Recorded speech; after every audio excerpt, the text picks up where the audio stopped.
वक्त उन बेड्स को, जहाँ पे पिछले साल बेड्स बनाई थी, उनसे 8 से 12 इंच आगे या पीछे कर लें, लेफ्ट साइड पे कर लें या राइट साइड पे कर लें।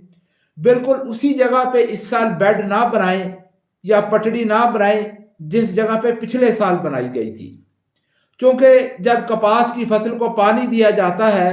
तो यकीनी तौर पर जो खालियां होती हैं और जो पटड़ियां होती हैं, दोनों के दरमियान नमकियात के लेवल का फर्क आ जाता है। तो जहां पे पिछले साल